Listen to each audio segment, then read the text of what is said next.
कार्यक्रम के संयोजक डॉक्टर राकेश परमार जी, डॉक्टर अकीला कुरैशी एवं समस्त सहयोगी, ये बहुत सौभाग्य का विषय है कि आप इस महाविद्यालय में आपने प्रवेश लिया। यह महाविद्यालय खंडवा का जिले का एकमात्र कन्या महाविद्यालय है और निरंतर ये अपने विकास और प्रगति पर है।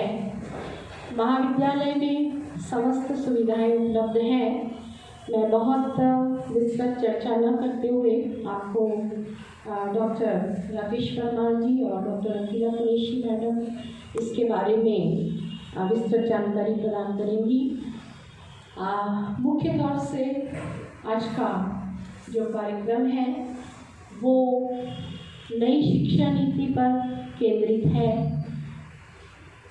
आप सब बहुत कुछ नई शिक्षा नीति से परिचित हो चुके होंगे और जैसा कि शासन की मंशा है कि ये शिक्षा नीति में जो आमूलचूल परिवर्तन हुआ है वो परिवर्तन मुख्यतः इस दृष्टिकोण से रखा गया है कि आने वाले समय को देखते हुए रोजगार मूलक शिक्षा हो, आप कौशल विकास स्किल डेवलपमेंट को सीखें, आत्मनिर्भर बने और अपना भविष्य सुनहरा भविष्य निर्धारित करें।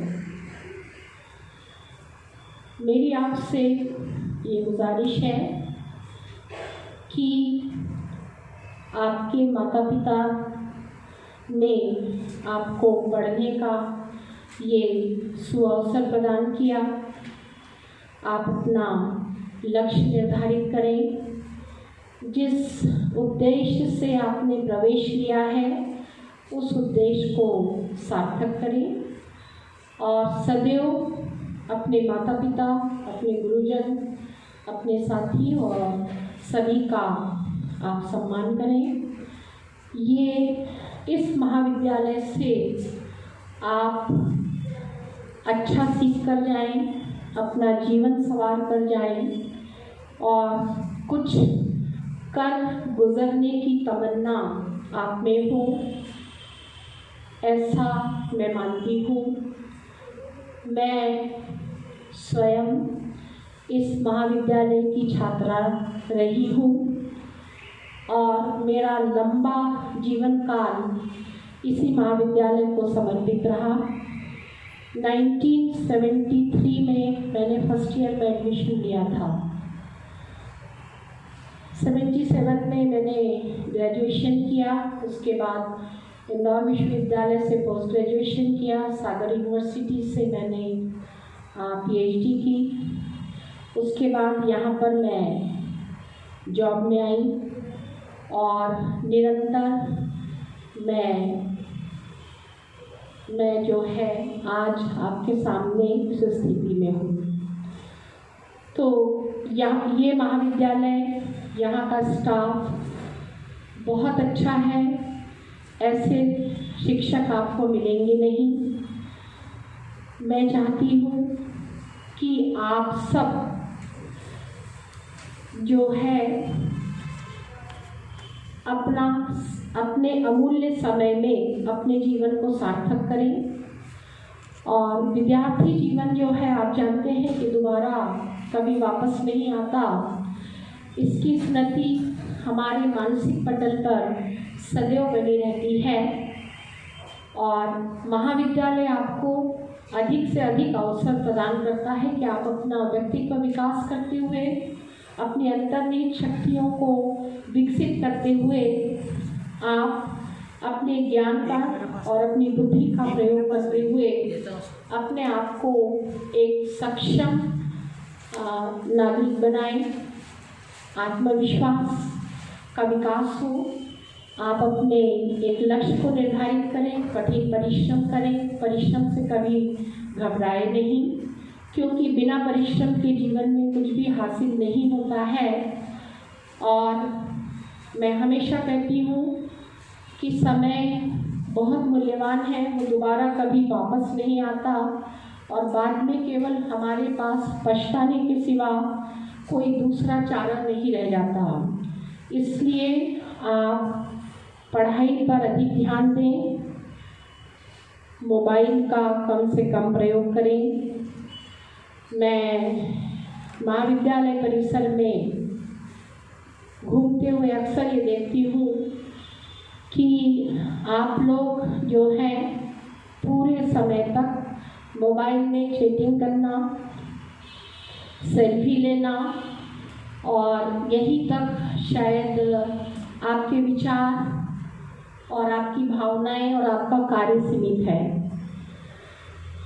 तो इतना अमूल्य समय आप बर्बाद न करें, कम से कम प्रयोग करें।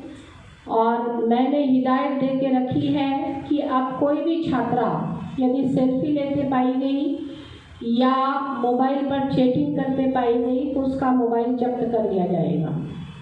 पिछले सालों में भी ये प्रक्रिया जारी थी कि जब आपके पेरेंट्स यहाँ आएंगे तभी जो है कि आपका मोबाइल वापस मिलेगा।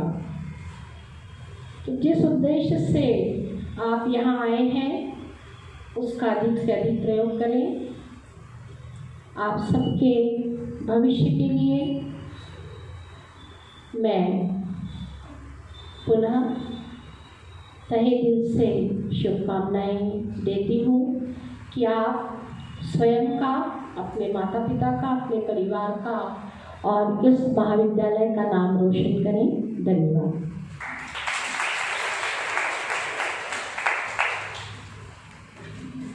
धन्यवाद प्राचार्य मैडम। प्राचार्य मैडम का हम सभी के लिए यह उद्बोधन एक आने वाले भविष्य में मील का पत्थर साबित हो, ऐसा हम लोगों को सोचना चाहिए। आपके सामने मैडम ने जो बात कही कि 1973 में एक विद्यार्थी के रूप में आपने अपनी यात्रा इस महाविद्यालय से प्रारंभ की और लगभग 50 वर्ष के उपरांत इस संस्था प्रमुख के रूप में जो है मैडम आज हमारे बीच में उपस्थित हैं। तो आज का ये जो कार्यक्रम है जिसे हम दीक्षारंभ कहते हैं, दीक्षारंभ और दीक्षांत, महाविद्यालय विश्वविद्यालयों में जब विद्यार्थी अपना अध्ययन पूर्ण कर लेता है तो उसके पश्चात उसे एक उपाधि प्रदान की जाती है। आपने अक्सर फिल्मों में देखा होगा कि एक सेरेमनी होती है और उसमें सब वो अपनी कैप उछालते हैं। तो ये जो कैप उछालने की जो परंपरा है, ये कन्वोकेशन जिसको हम कहते हैं, दीक्षांत समारोह, ये पाश्चात्य विश्वविद्यालयों या पाश्चात्य की एक परंपरा है। यहाँ मैं जानबूझ करके एक पाश्चात्य शब्द का उपयोग कर रहा हूँ क्योंकि हम मनुष्य जो होते हैं बहुत दोगले किस्म के होते हैं। हम हमेशा क्या करते हैं, मीठा मीठा गप और कड़वा कड़वा थू। तो जब हम ग्लोबलाइजेशन की बात करते हैं, है ना, आज से लगभग 30 वर्ष पूर्व 1991 में जब एलपीजी वर्ड भारत में पहली बार प्रचलन में आया था, लिबरलाइजेशन, प्राइवेटाइजेशन एंड ग्लोबलाइजेशन, भूमंडलीकरण, उदारीकरण और निजीकरण। तो भूमंडलीकरण, उदारीकरण और निजीकरण की जो अवधारणा भारत के संदर्भ में आज से 30 वर्ष पूर्व जो प्रारंभ हुई थी, वह आज हमें युवावस्था के रूप में दिखाई देती है। और उसी के कारण वैश्विक ग्राम की अवधारणा, जैसे हम कहते हैं ग्लोबल विलेज, तो वैश्विक ग्राम की अवधारणा आज हमारे सामने सार्थक होती है।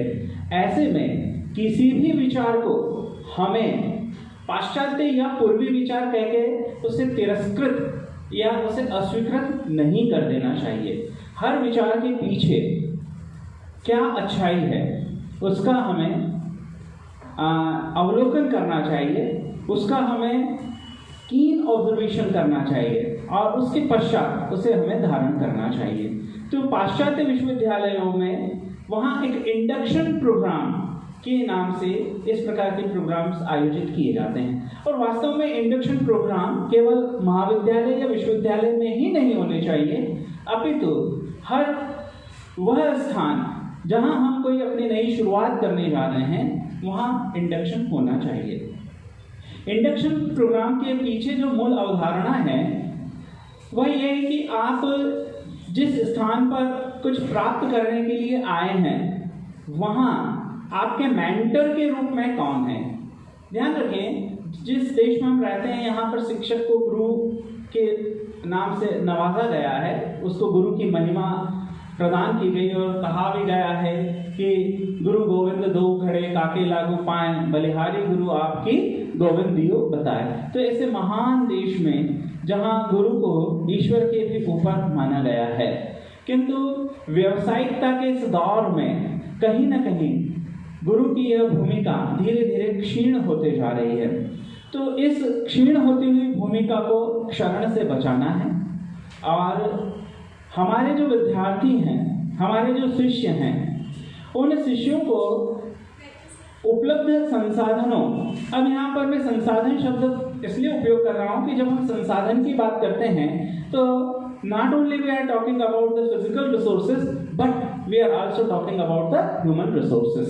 हम केवल भौतिक संसाधनों, आप एक अच्छी टेबल कुर्सी पर बैठे हैं, आपके सामने यहाँ LCD प्रोजेक्टर्स माइक है, उसके थ्रू मेरी बात या यहाँ और भी जो वक्ता आएंगे उनकी बात आप तक पहुँचेगी, ये सब भौतिक सुविधाएं हैं। किंतु क्या ये भौतिक सुविधाएं होने से ही आप तक मेरी बात पहुँच रही है? ऐसा नहीं है। यदि विचारों में ताकत है तो बिना इन सुविधाओं के भी आप तक पहुँच सकती है। और जब ऐसी कोई शख्सियत, ऐसे कोई व्यक्ति हमारे बीच होते हैं तो वो वास्तव में हमारे लिए संसाधन है, जिसे हम कहते हैं मानव संसाधन। तो महाविद्यालय में या उच्च शिक्षा विभाग में हमारे क्या संसाधन हैं?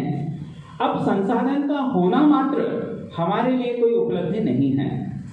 जब तक हम उन संसाधनों का अपने हित में, अपने परिवार के हित में और अपने राष्ट्र के हित में और राष्ट्र से भी ऊपर उठकर मानवता के हित में, क्योंकि जब हम वैश्विक ग्राम की अवधारणा की बात करते हैं और वहाँ अगर हम राष्ट्र और समुदाय तक ही अपने आप को सीमित रखें तो यह एक संकीर्ण सोच है जो हमारे विकास की यात्रा को कहीं न कहीं रोकती है, उसमें एक बाधा उत्पन्न करती हैं। तो ये बाधाएं हमारे विद्यार्थियों के सम्मुख न आए, इसलिए इस प्रकार के आयोजनों का उद्देश्य या इस प्रकार की योजना बनाएंगे।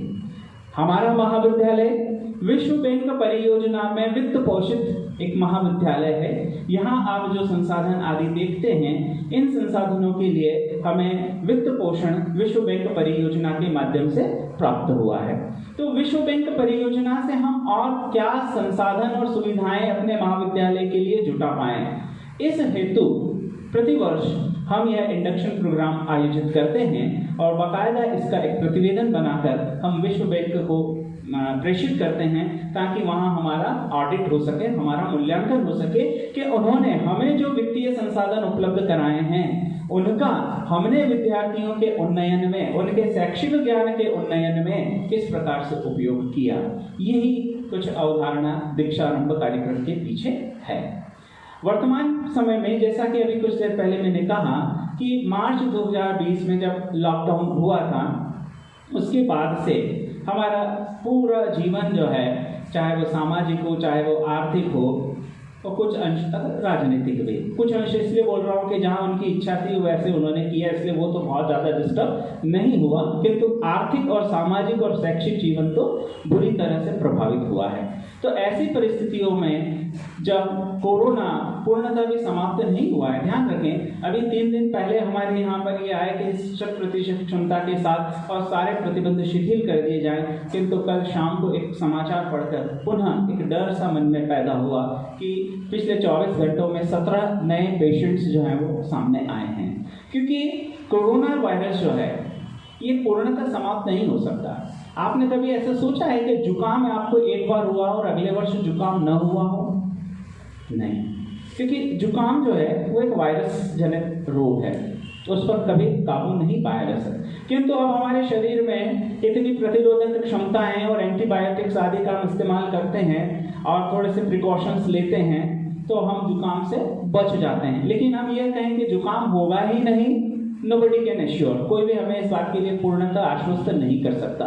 तो उसी तरह से कोरोना वायरस के कारण जो होने वाली बीमारी है वो भविष्य में नहीं होगी, इसको लेकर कोई भी पूर्णतः आपको आश्वस्त नहीं कर सकता।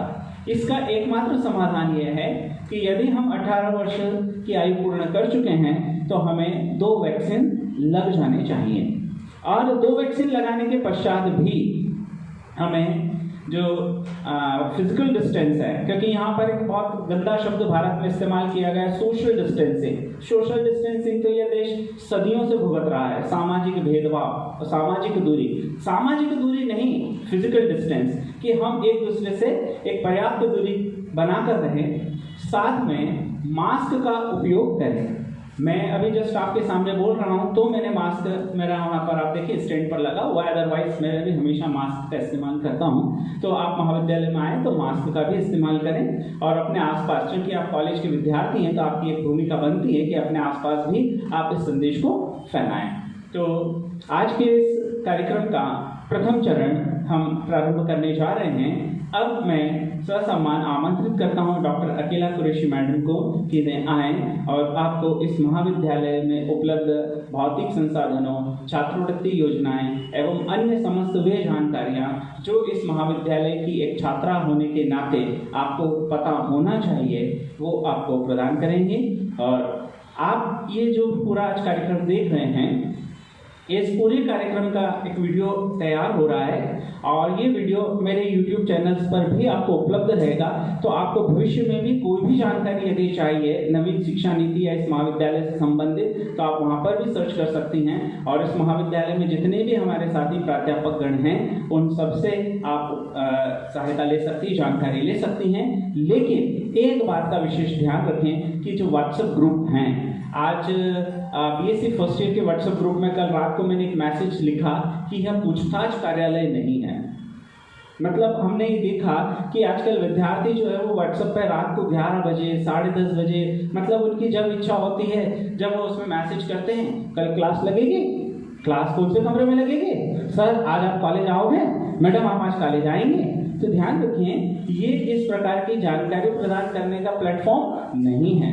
हमें अपनी कहना चाहिए कि डिग्निटी को मेंटेन करना है।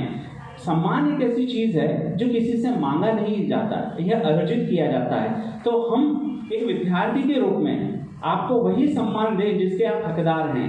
तो उसके लिए आपको भी कुछ अनुशासन के नियमों का पालन करना होगा, कुछ मर्यादाओं का पालन करना होगा। तो ये व्हाट्सएप ग्रुप आदि जो है वो केवल आपकी सुविधाओं के लिए हैं। ये रेलवे के पूछताछ काउंटर नहीं है कि जहाँ जिसकी जब इच्छा पड़ी आकर और कुछ तो भी प्रश्न पूछ ले। अब मैं आमंत्रित करता हूँ डॉक्टर अकीला कुरैशी मैम, वे आएँ और महाविद्यालय से संबंधित जानकारी प्रदान करें। Doctor Qureshi ma'am.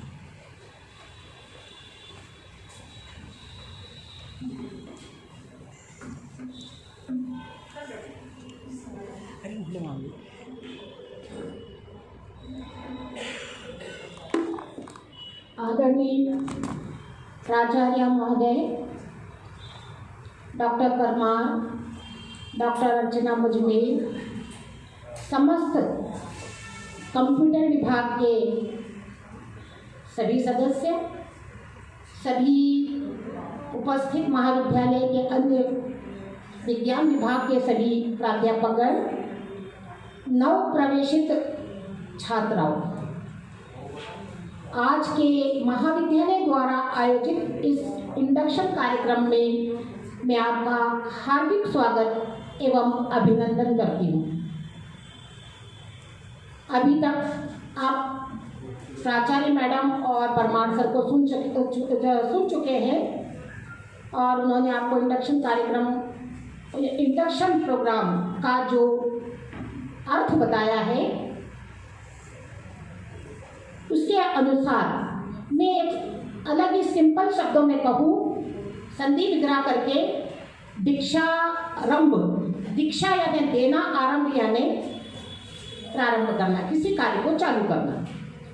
आज हम यहाँ देने का कार्यक्रम आपको देने का कार्यक्रम आयोजित कर रहे हैं, जिसमें दिया जाएगा आपको विभिन्न प्रकार की जानकारियाँ आपके महाविद्यालय से संबंधित, आपके नए पाठ्यक्रम से संबंधित। मैं समझती हूँ कि शायद पहली बार आपको क्लास में नई शिक्षा नीति के बारे में सुनने को मिलेगा। आप पहली बार किसी कक्षा में बैठी हो अभी तक आप प्रवेश लेने आती थी तो सारे टीचर्स आपको बताते थे ये लेना वो लेना, माइनर मेजर इलेक्टिव, आपको सब दिमाग में आता था, निकल भी जाता था, है ना। और आपको जो जैसा कहा गया वैसा भर भी दिया आपने। लेकिन आज आपको परमार साहब डिटेल्स में बहुत विस्तार से समझाएंगे कि क्या होते हैं माइनर मेजर और इनका भविष्य में क्या इसकी नीति है और इलेक्टिव और व्यावसायिक क्या है। ये सब आज आप क्लासरूम में बहुत अच्छे विस्तार से समझोगे। छात्राओं, हमारा महाविद्यालय माखनलाल चतुर्वेदी शासकीय कन्या महाविद्यालय 1963 में प्रारंभ हुआ था। हमारा महाविद्यालय निमाड़ का एकमात्र कन्या महाविद्यालय जिसका कि बहुत ही गौरवशाली इतिहास रहा है, और वो गौरवशाली इतिहास बनाने में आप छात्राओं का ही सहयोग रहा है। और मुझे उम्मीद है कि आप भी उस गौरवशाली मतलब इतिहास को आगे बढ़ाने में मदद करोगे। आपके नहीं, आपके भूतपूर्व छात्राओं ने ही और आपके द्वारा ही, आप जैसी छात्राओं ने इस इतिहास को रचा है।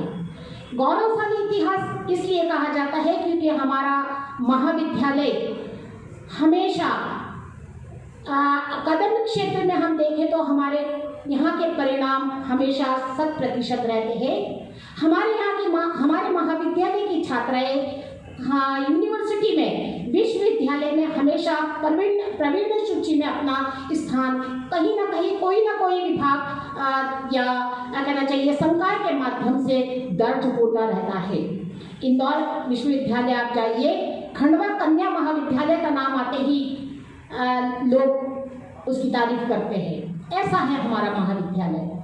और केवल अकादमिक शिक्षण के अंतर्गत हम ना देखें तो विभिन्न क्षेत्रों में आप जाइए, खेल के क्षेत्र में भी हमारे महाविद्यालय की छात्राएं राष्ट्रीय स्तर तक अपना परचम फहरा चुकी हैं और आप भी फहराओगी, ऐसी मुझे उम्मीद है। तो आपने जिस महाविद्यालय में प्रवेश लिया है उस महाविद्यालय के बारे में अध्ययन के लिए आप आई हो, लेकिन अध्यापन के साथ साथ विभिन्न प्रकार की शैक्षणिक गतिविधियां भी हमारे महाविद्यालय में विभिन्न कहना चाहिए समितियों के माध्यम से, विभिन्न कहना चाहिए क्षेत्रों के माध्यम से संचालित होती है, जो आपके व्यक्तित्व के विकास में बहुत अधिक सहायक होती है। अगर आप हमारे महाविद्यालय की इन समस्त सुविधाओं का लाभ उठाओगी तो निश्चित ही आपका व्यक्तित्व का विकास, मेरा मानना है कि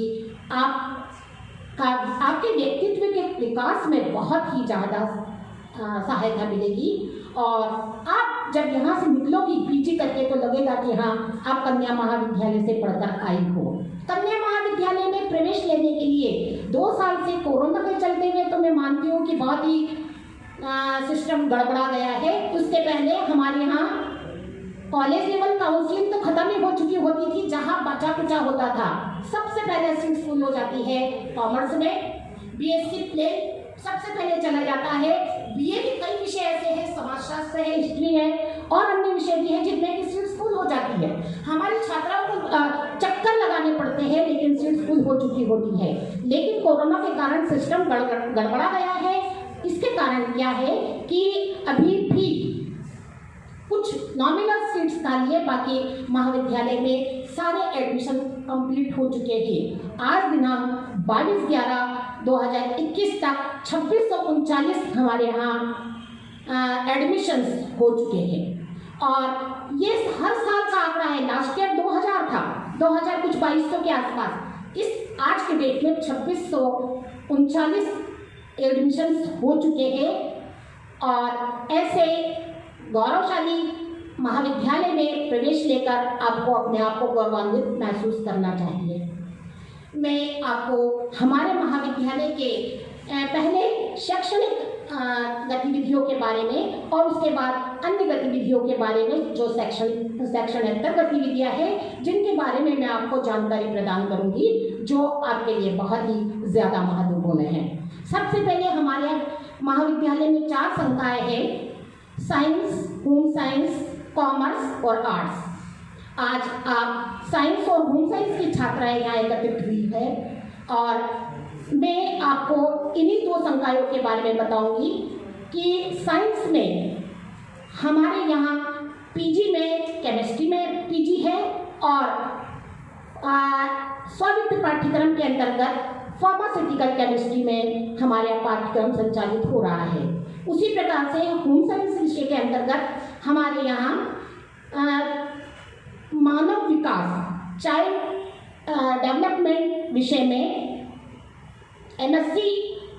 MHSC संचालित होता है और स्वायत्त पाठ्यक्रम के अंतर्गत क्लिनिकल न्यूट्रिशन एवं डाइटेटिक विषय में पाठ्यक्रम संचालित हो रहा है, जो कि हमारी छात्राओं को कैरियर के लिए बहुत ही अधिक अवसर प्रदान करता है।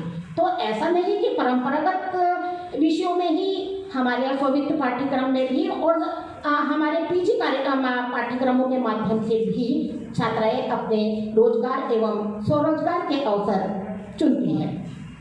मैं सबसे पहले अपने महाविद्यालय की उन सुविधाओं के बारे में आपको अवगत कराना चाहती हूँ जो आप आगे आने वाले समय में उनका लाभ उठाकर अपने आप को लाभान्वित करोगी। सबसे पहला आता है हमारे महाविद्यालय की लाइब्रेरी, जो आज वर्तमान में हमारी लाइब्रेरी में 36,000 बुक्स है सभी संकायों की। आप महाविद्यालय में नई छात्राएं हो, आपको अभी एडमिट कार्ड लाइब्रेरी कार्ड बनेगा आपका। उसके बाद आप उस कार्ड को लेकर लाइब्रेरी जाओगी। वहाँ पर प्रति छात्रा को 15 दिन के लिए एक पुस्तक मिलेगी, विषय से संबंधित एक पुस्तक मिलेगी। लेकिन इसके अतिरिक्त हमारे यहाँ रीडिंग रूम भी है। आप प्रतिदिन जाइए, अपने विषय से संबंधित पुस्तक निकालिए, रीडिंग रूम में जाइए, उसको पढ़िए। आप नोट्स बनाना चाहती है नोट्स बनाइए, आप उसके फोटो लेना चाहती है फोटो लीजिए और अपने अध्ययन अध्यापन के कार्य को सुचारू रूप से चलाइए। इसके अतिरिक्त इसी सत्र से ओपन प्रणाली लागू की जा रही है। पहले क्या होता था कि छात्राएं जाती थी और बुक्स का नाम बताती थी और वो शाम को कहते थे कि आप आइए, हम बुक्स निकाल के रखेंगे। इस साल ऐसा नहीं है, परिवर्तन किया गया है। छात्राएं अपनी मनपसंद पुस्तक रोज जाए, अलमारी के पास जाए, वहाँ से अपनी मनपसंद राइटर की पुस्तक निकाले। चाहे तो आपको बैठकर पढ़े, चाहे तो उसको लाकर इशू करवाने के लिए भी आपको अब अलमारी तक स्वयं जाना पड़ेगा। अपने पसंद की पुस्तक छांटना पड़ेगा, निकालना पड़ेगा और लाकर इशू करवाना पड़ेगा। तो ये सुविधा ओपन प्रणाली इस महाविद्यालय में इस साल से लागू की जा रही है, जिसका मैं चाहती हूँ अधिक से अधिक छात्राएं लाभ उठाएं। दूसरे नंबर पर आता है आपसे संबंधित जो कहना चाहिए बिंदु है या सुविधा है, वो है छात्रवृत्ति। छात्राओं, हमारे यहाँ 12 प्रकार की छात्रवृत्तियाँ प्रदान की जाती है और अलग अलग वर्गों के लिए भी अलग अलग प्रकार की छात्रवृत्तियाँ यहाँ पर मिलती है। मैं समस्त छात्रवृत्तियों के नाम बता दूंगी, उनके प्रभारियों के नाम बता दूंगी कि किससे जाकर आपको मिलना है, कांटेक्ट करना है। पूरी जानकारी तो मैं नहीं दे पाऊंगी। तो सबसे पहले मैं आपको बताती हूँ महाविद्यालय में संचालित होने वाली जो छात्रवृत्तियाँ हैं। सबसे पहली छात्रवृत्ति छात्रवृत्ति प्रभारी, समस्त छात्रवृत्तियों के प्रभारी डॉक्टर परमार है। अगर किसी प्रकार की कोई परेशानी आती है तो आप इनसे मिलिए। वैसे तो समस्त जो छात्रवृत्तियां हैं उनके प्रभारी अलग अलग है, तो आप नोट भी कर सकती हो कि किस में आप फिट हो रही हो, आप कौन सी वाली छात्रवृत्ति ले सकती हो। आप उसको नोट कीजिए, उसके प्रभारी का नाम नोट कीजिए और उनसे जाकर उनके पास जाकर संबंधित जानकारी अधिक से अधिक प्राप्त कर सकती हो। सबसे पहला आता है पोस्ट मैट्रिक छात्रवृत्ति। ये अनुसूचित जाति एवं अनुसूचित जनजाति दोनों प्रकार की छात्राओं के लिए, दोनों ही प्रकार की छात्राओं के लिए महाविद्यालय में चलाई जा रही है और छात्राओं को मिलती है। इसकी प्रभारी है डॉक्टर सुशीला गायकवाड़, नाम लिख लीजिए आप लोग। नेक्स्ट आता है डॉक्टर सुशीला गायकवाड़, ये अनुसूचित जाति अनुसूचित जनजाति की बच्चियों के लिए है। इसकी प्रभारी है डॉक्टर सुशीला गायकवाड़। नंबर 2 पर आता है doctor Shashank Nadkarni, post matric OBC वर्ग के लिए। ओबीसी वर्ग के लिए पोस्ट मैट्रिक छात्रवृत्ति डॉक्टर शशांक नाडकर्णी। नंबर 3 पर आता है पोस्ट मैट्रिक छात्रवृत्ति केवल अनुसूचित जनजाति के लिए। ये जनजाति नहीं, इसमें अनुसूचित जनजाति के लिए है केवल।